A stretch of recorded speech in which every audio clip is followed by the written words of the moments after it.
আপনাদের অজান্তেই আপনারা এই যজ্ঞটা করে ফেলেন। দেখেন, ভূত বললেই আমাদের চারিপাশে যে সমস্ত পশু পাখি জীবজন্তু রয়েছে এদের সেবা করাটাই হচ্ছে ভূত যজ্ঞ। সেটা আমরা শুনলাম যে সত্য কথা বলতে হবে, তারপর উদ্বেগকর বাক্য বলা যাবে না, প্রিয় প্রিয় কথা বলতে হবে, তার কথা। আর মনটাকে কি করতে হবে?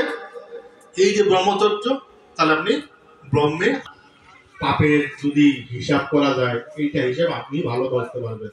আপনি নিজেকে জিজ্ঞাসা করবেন যে আপনি জীবনে কত পাপ করেছেন, তাহলে এই পাপগুলি যেন আর না হয় এবং এখান থেকে পরিত্রাণের উপায় যেন ভগবান আপনাকে বলে দেয়, আপনি যেন সেদিকে অগ্রসর হতে পারেন।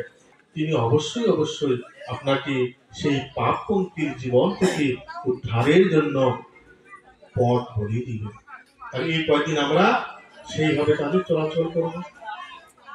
আর আজকে যে এই অধিবাস, তাহলে এই অধিবাস থেকে আমরা যে জিনিসগুলো শিখলাম, কি কি শিখলাম?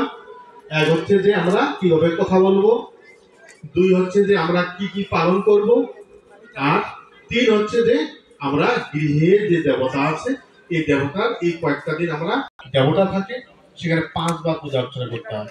আর যেখানে প্রতিষ্ঠিত দেবতা নয় সেখানে মিনিমাম 2 বার পূজা করতে হবে।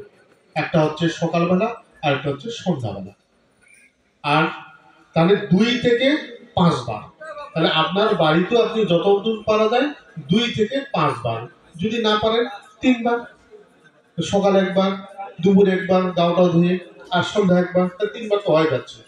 তাহলে এই যে 30 সন্ধ্যা আপনার হয়ে গেল। তাহলে আমরা মিনিমাম 3 বার বাড়িতে পূজা অর্চনার ব্যবস্থা করব। আর আমরা কিছু দিব।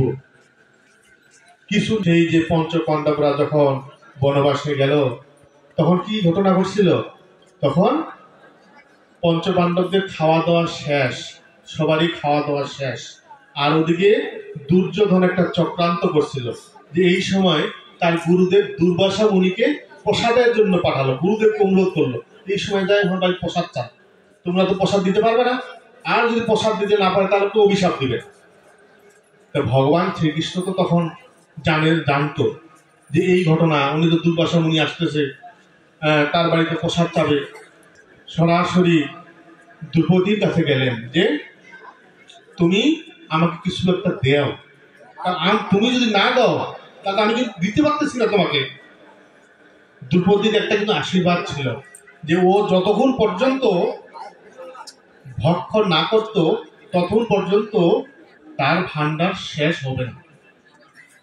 ওগুলা অনেক গল্প আছে যে তার একটা থালা ছিল, এটা সূর্যদেব তাকে প্রদান করছে আশীর্বাদ স্বরূপ, যে ওই থালাতে সে যে অন্নটুকু নিবে এই অন্নটুকু কখনো শেষ হবে না।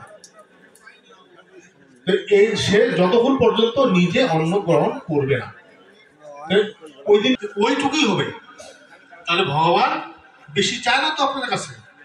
তাহলে আপনারা যতটুকু সাধ্য আছে ততটুকুই আপনারা দিবেন। আপনারা যদি ফল একটা জলটার মধ্যে একটা তুলসী পত্র দিয়ে আপনার ভগবানকে অর্পণ করেন, এই তুলসী পত্র কিন্তু ভগবানের খুবই খুবই প্রিয়।